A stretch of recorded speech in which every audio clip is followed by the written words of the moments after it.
Bloomberg Audio Studios. Podcasts, radio, news. You're listening to the Bloomberg Intelligence Podcast. Catch us live weekdays at 10 a.m. Eastern on Apple CarPlay and Android Auto with the Bloomberg Business app. Listen on demand wherever you get your podcasts or watch us live on YouTube. All right, let's talk a little bit more about this.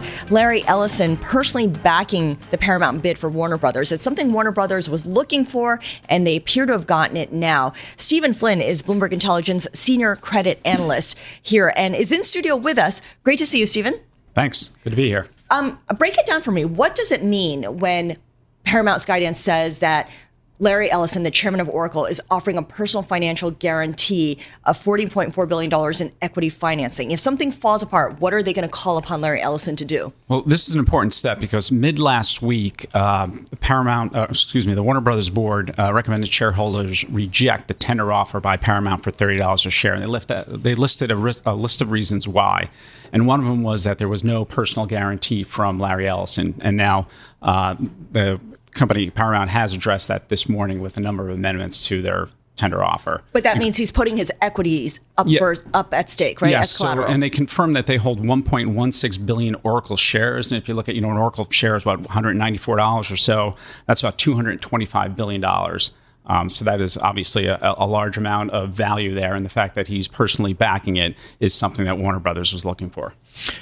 Still, a pro forma Paramount Warner Brothers, it's going to be highly levered, isn't it? Talk to us about the debt profile there, and how do you view it? Yeah, so it gets very complicated. So a pro forma, Paramount Warner Brothers will be highly levered. You're talking, mid 4 times leverage overall, and that's accounting for a significant number of synergies that we're giving them credit for. So if you look at expected EBITDA for Paramount, expected EBITDA for Warner Brothers, and then you add on top of that what they're targeting is $6 billion of annual run rate cost savings. It'll take them a few years to get there, but if you say pro forma, we'll give them credit. The company's still highly leveraged at about mid 4 times. And X that, it's above 5 times. Oh, clearly, yes. Yeah, come on. Yeah, and well, you're a credit guy. You're not giving them credit for the synergies, are you? Well, you have to give them some credit, but you really want to see it done. I mean, as an equity guy, I'm all in on the synergies. We usually are a little bit more negative. Well, what's important too is how they break it up. So part of the commitment they have on the creditor side, right? So you talked about Larry Ellison and some other equity providers providing over $40 billion of equity capital. They also have a $54 billion secured bridge commitment. And now that's secured. So if we assume that debt is ahead of all the existing debt that's at both Warner Brothers and Paramount Skydance, and again, you give them credit for synergies, you're talking about pro forma leverage through the secured debt of about 3 times. Now, there's a possibility that you could get that investment grade rated using Charter as a comparable. So if we look at Charter, which is one of the biggest cable companies out there, they owe almost $100 billion. Of that, about $70 billion or so of it is secured bonds and loans that are IG rated, and they're about 3 times levered. So if we use that as a comp, maybe you could get to investment grade ratings from at least 2 of the 3 agencies to qualify for investment grade for that $54 billion, which would be very key to financing. All right, I know we're talking about Paramount Skydance and Warner Brothers as the principal players here, and Netflix, if you want to get into that side of the bid too. But I'm curious, and this might be a dumb question, Larry Ellison now personally guaranteeing the equity financing. There's a lot of questions about Oracle and its debt overall. We've seen the credit default swaps on its debt rise. That's the cost to insure against a possible default. Does the fact that Larry Ellison is committing to backing a large portion of the money needed for the deal, does that affect Oracle's credit rating at all? Would a credit investor and analyst look at that and think, No, well, don't forget, Oracle still has a massive equity market cap, right? And the stock is traded every day. So the market is telling you every day what they think the value of Oracle equity is worth, right? And he has, again, the $1.16 billion of shares worth about $225 billion. And that's what the market's saying it's worth.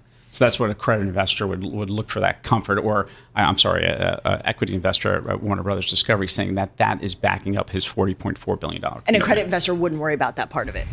I don't think indirectly you could have some concern about it, but I don't think directly you would. The average credit investors that you talk to at Warner Brothers, which deal do they prefer? Well, it's complicated. You would argue that, it's interesting. The Warner Brothers bonds were investment grade rated, right, through through half of last year, or half of this year, 2025. And then they were by far the worst performing, huge negative total return. They went into junk. They were fallen angel in July, and now they've bounced back and one of the better performing high yield names because of all this speculation of some sort of takeout.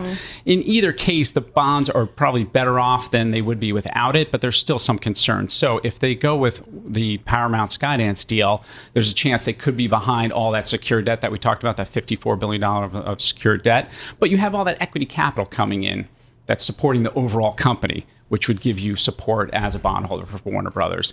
Now, the problem with the Netflix deal is that if you're a bondholder, you're probably left with the global networks, which is going to be spun out before Netflix comes in and buys the studios and streaming operations. And that company will be relatively highly levered with a declining business. So I'd say it's pretty close, but maybe you'd lean a little bit towards Paramount Skydance. Really? All right. I wouldn't have thought that. You guys are getting soft in your old age. Back in my day. All right, Stephen Flynn, thanks so much. Appreciate it. Stephen Flynn, Senior Credit Analyst, Bloomberg Intelligence. Stay with us. More from Bloomberg Intelligence coming up after this. You're listening to the Bloomberg Intelligence Podcast. Catch us live weekdays at 10 a.m. Eastern on Apple CarPlay and Android Auto with the Bloomberg Business app. Listen on demand wherever you get your podcasts or watch us live on YouTube.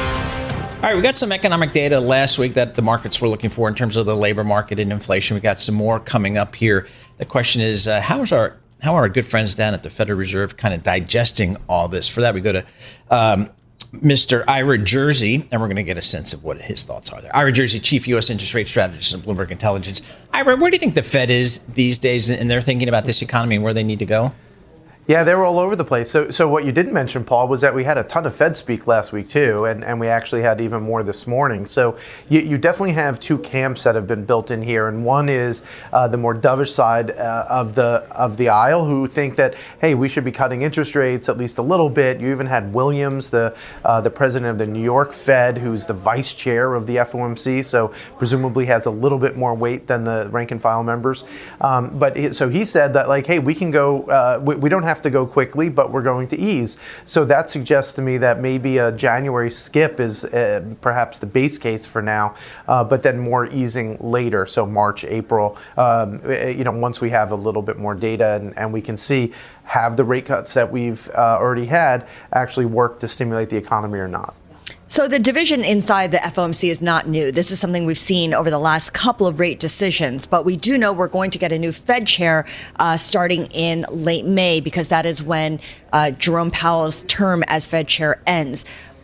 Put together the division within the Fed and this timetable for new personnel at the FOMC, and whether we should be paying attention to all this Fed speak.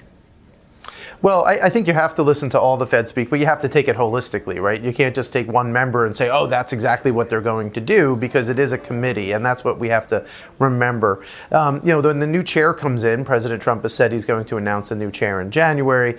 Presumably, that person is going to take Stephen Miron's seat, and if that's the case, then the Fed chair-elect will be in for both the March and the April meetings.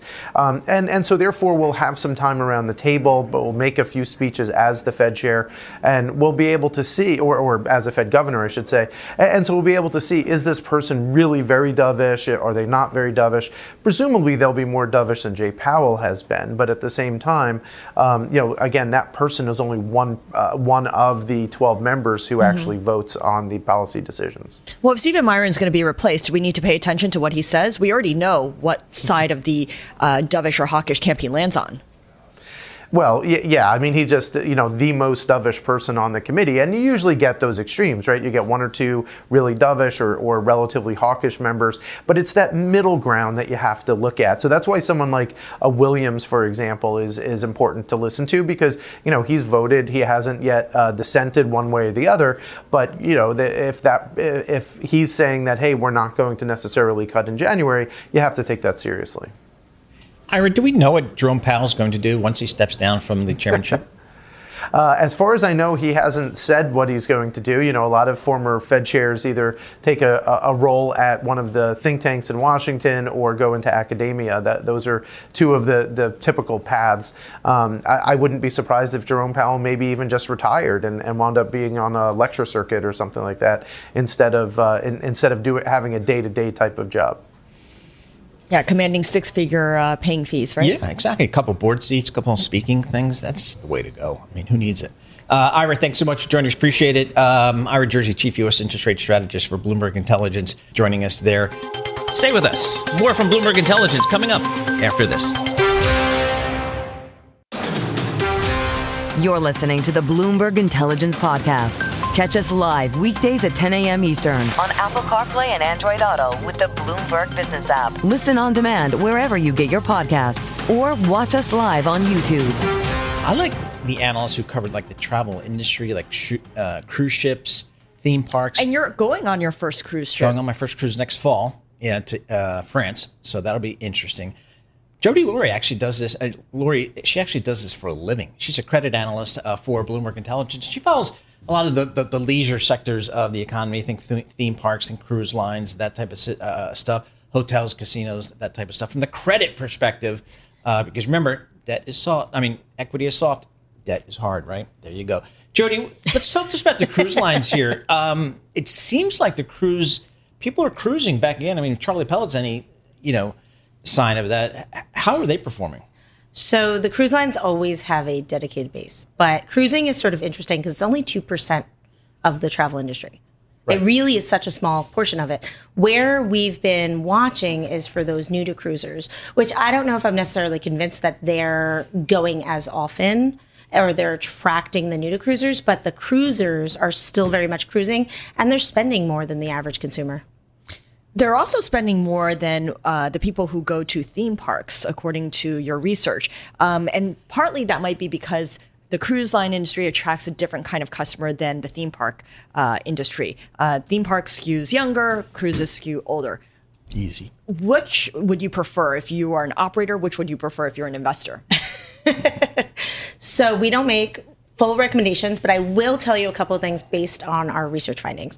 So first of all, you have to think about how people book cruising versus how they book theme parks. Mm-hmm. So when you're talking about cruises, they book far in advance. They book a year or two well in advance. And what the cruise lines have been doing, particularly post-pandemic, is they've been locking people in on the drink packages, on the experiences. They've been giving these steal of deals, excursion ideas. And when you get on the boat, it's more expensive. So people say, okay, I'm going to book my cruise, but I'm also going to book this, the snorkeling, and I'm going to book this, I'm going to book that, the ones that I definitely want to do. They also book the drink packages, which, I think you can go either way on that personally, because I don't think I drink enough, but maybe other people do. And it really sort of just helps their cash flows. Now, theme parks, people book much later. They are younger. They are lower income than the U.S. median household. And the key for them is they can get people in the door. They can get them with season passes, or they can just get them for the one-day pass, but they're not necessarily convincing them to spend in park the same way. But there's higher volume in theme parks, right? There's pretty high volume in theme parks, but if they're just paying for the admission, it might not necessarily cover the cost per se, right? They'll get in the door, but they have high CapEx, they have high cost in general, and they have all the employees that they're paying for. Six Flags, that's a theme park that got some local Jersey flavor here. Six Flags Great Adventure. How's the capital structure for these theme parks? They are high capex, so high capital intensive companies. Yep. They have high lever new rides and right, exactly, rides. And similar to cruise lines. So where we sort of see it interesting is theme parks and cruise lines are constantly, they have to get the new experience in, right? So they have to spend not just on maintaining their products, so not just maintaining the ship or maintaining the ride, they also have to get new ones in. So people say, I want to go to Great Adventure because I want to ride Superman, right? Mm-hmm. So they do this to get people excited, draw them in so that they're going. I mean, the biggest example, although I don't cover Universal or Comcast, but Universal's new theme park this year was a big driver to Florida. It wasn't as big as expected necessarily, but it was still pretty big. Now, if you're talking about the regional theme parks, it's a little bit more difficult because people aren't necessarily planning these long-term vacations around Great Adventure. Do the theme parks attract more domestic consumers than the cruises? I mean, I'm just curious in terms of the sustainability and the stability of your customer base. So it depends on the brand, because if you look pre-pandemic and now going into a few years post-pandemic, the cruise lines, they segment. So Norwegian, most of their customer base is U.S. They're U.S. customers. When you get to Royal Caribbean, it's a little bit less. So I think it's about 80% for Norwegian. I'm doing this off the top of my head, memory. But 80% Norwegian, you get to about, it's like 70 or 65 for Royal. And then you get to Carnival, and it's even less than that. It's closer to half. It's not quite half that are U.S. versus international. They have a much larger international presence. Brian Egger and I, my equity counterpart, we were on the AIDA, which is one of their brands that they market to international customers, specifically in Germany. And it was a 133 round the world cruise. Nice. They were stopping in New York for the day, and they brought a bunch of us equity and credit nerds, and took us around the ship, and everything was in German, as expected, because most of their customers were German. So Carnival has a much more diversified customer base. If you talk about theme parks, SeaWorld, or United Parks as they go by now, their Florida parks, which make up about half their revenue, is international about 10-20%. But when you get to Six Flags, it's much more domestic. We were off the Amalfi Coast last fall. Whoa, fancy. And I saw this big yacht that's like either navy blue or black. And I said, who owns that? He said, it's the Ritz-Carlton. The Ritz-Carlton, yes. I actually know somebody who went on it. Just parked in. Those are small, though. I mean, small in terms of the number. It's like to like 500 people. Yeah. I mean, that looked pretty cool. Yeah. That's for the people who want to be on a luxury yacht, but don't want to actually own a luxury yacht, right? The joke about boats is bring on another 1,000, right? My mother-in-law likes to always say that. And that's why it's called boat. So, but the thing about cruising is that there's a perception about who the typical cruiser is, right? It's the, older people who are retired, who like to bring basically the Catskills on the water. But really, I mean, it's changed over time. And what's interesting about our credit research and our travel survey that we do every half a year is we're seeing that it's actually really, really spread out. If you look into the buckets that we've segmented, it's really, it's 1/3 of each. So it's 1/3 18 to 34-year-olds, 1/3 that like middle age group, and 55 and older, 1/3. So it's really not specifically the older. Yep. All right. Very good. Jody, thank you so much. We appreciate that. Jody Lurie, she is Senior Credit Analyst for Bloomberg Intelligence, following the leisure part of the economy. Stay with us. More from Bloomberg Intelligence coming up after this. You're listening to the Bloomberg Intelligence Podcast. Catch us live weekdays at 10 a.m. Eastern on Apple CarPlay and Android Auto with the Bloomberg Business app. Listen on demand wherever you get your podcasts, or watch us live on YouTube. Well, it is a crazy time to be a CEO. New research from the Conference Board provides insights onto two big trends. Number one, CEO turnover. I think it's going up. Number two, CEO targeted shareholder activism. And again, we just had that Tryon acquisition of Janus Henderson. They were shareholders, so they said, we're going to buy this whole thing out, right? So it's happening out there. Brian Campbell joins us, U.S. Center Leader for Governance and Sustainability at the Conference Board. Brian, talk to us about CEO turnover. Is it rising, and if so, why?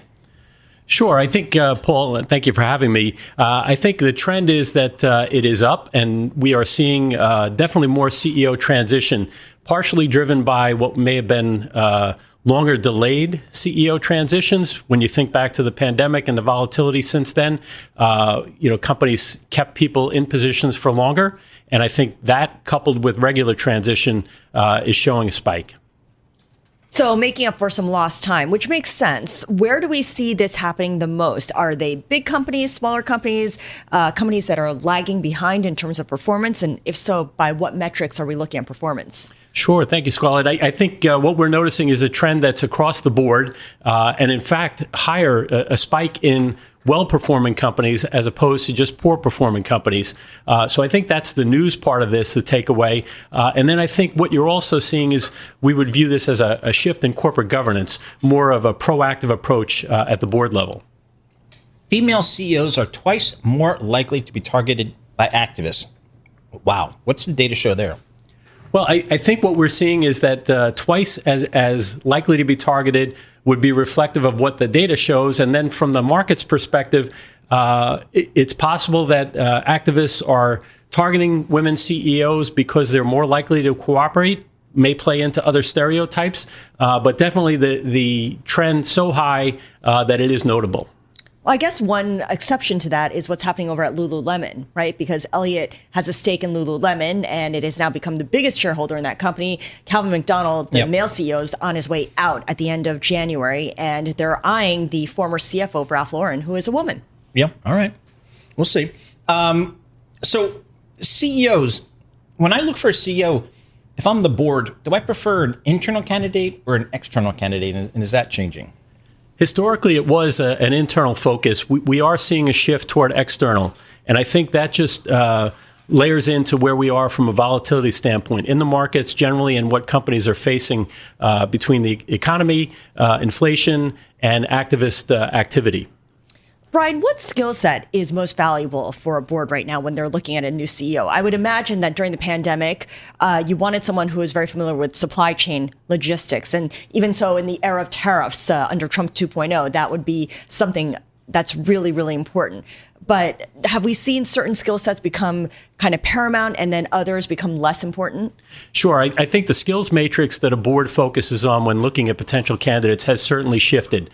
Crisis management is a key skill set that has to be present in the current environment. The ability to adapt and be flexible in spite of moving targets. And that was not necessarily the case a decade or so ago. And DEI, that no longer matters, or is it still there in the background? We would say it's definitely relevant, but not as prominent as it was. And companies are not speaking about it quite as affirmatively as they were in the last few years. That didn't last very long. How long did it last for, like a year or two? I don't know. It didn't seem like a flash. There you go. Talks about compensation. What's the latest on CEO compensation? Because a lot of folks feel like the stock-based compensation, while it aligns the CEO with the longer-term growth, they tend to set targets that are kind of short-term. And if you meet this earnings or this cash flow, this revenue, boom, you get this monster stock award. But that's always been the case, I guess. Sure. I think what you're seeing there are boards focused on their own accountability. They're under pressure to drive performance, and they need the CEO tied into that. So certainly when you talk about the activist side of it, you've got the Lululemon piece. But then when you think about traditional board orchestrations of CEO roles, recently Coca-Cola announced that in March, they're going to have a new CEO, Henrique Braun, who's coming in with 30 years of experience. This is part of an orchestrated change. So definitely new opportunities within structuring and governance. And then I think the compensation package there is more tuned into the longer term performance at the company versus maybe an external candidate where there's a comp package that lures them to the company. Brian, I'm sure you guys have done this CEO's report, this research report a couple of times now. What surprises you the most in this latest edition? What did you not anticipate? I think what we're seeing in the background, and we're certainly hearing it from the members of the conference board anecdotally, is the shift in corporate governance to a strategic, orchestrated CEO succession plan. So that's new. I think the CEO seat has always been a quote unquote, potential hot seat, but definitely more so orchestrated planning, boards being accountable and trying to plan that succession. And then also including CEOs on the exit, keeping them on the board to continue that institutional knowledge. So opportunity there as well. Wait, so it used to be when they were out as CEO, they were just gone from the board completely and persona non grata. Right. And I think it's part of that strategic building of a continuity plan that will continue to perpetuate the institutional knowledge and keep some help for the new CEO transitioning into the role. How about succession planning for a CEO these days? Because, I followed for a long time the Walt Disney Company, and they had a great succession plan in place until the CEO blew it up at the last moment, and now it's been 10 years and kind of screwing around with Mr. Iger. How important is succession planning? It's critical these days, and I think what happens now is you've got pipelines of potential candidates, internal and external, which is new, and then also being able to transition in case somebody who is in the wings waiting for an opportunity decides that they're going to leave and take an opportunity elsewhere. Companies need to be flexible. Boards need to be adaptable. Well, Paul, to your point, now they have James Gorman, the former CEO and chairman of Morgan Stanley, leading the succession planning over at Disney because he himself had done such a good job planning for his succession at Morgan Stanley. Yeah. Unfortunately, they lost at least two, maybe three serious, outstanding executives. And some time. A lot of time, yeah. But I guess if you poll Disney shareholders, they'll be like, hey, Bob can stay in his office as long as he wants. That's how good he is, how good we believe him to be. What's the big thing that CEOs need to be focusing on these days? Is it simply maximizing shareholder value or stakeholder value? I think that's a critical aspect of it. That will always be there. At the end of the day, though, I think it is building out that more robust skill set toward flexibility, adaptability, crisis management. The current volatility that we're seeing out there, I think, is the new normal. So CEOs need to adapt. All right, very good. Brian Campbell, U.S. Center Leader for Governance and Sustainability at the Conference Board here. This is the Bloomberg Intelligence Podcast, available on Apple, Spotify, and anywhere else you get your podcasts. Listen live each weekday, 10 a.m. to noon Eastern on Bloomberg.com, the iHeartRadio app, TuneIn, and the Bloomberg Business app. You can also watch us live every weekday on YouTube and always on the Bloomberg Terminal.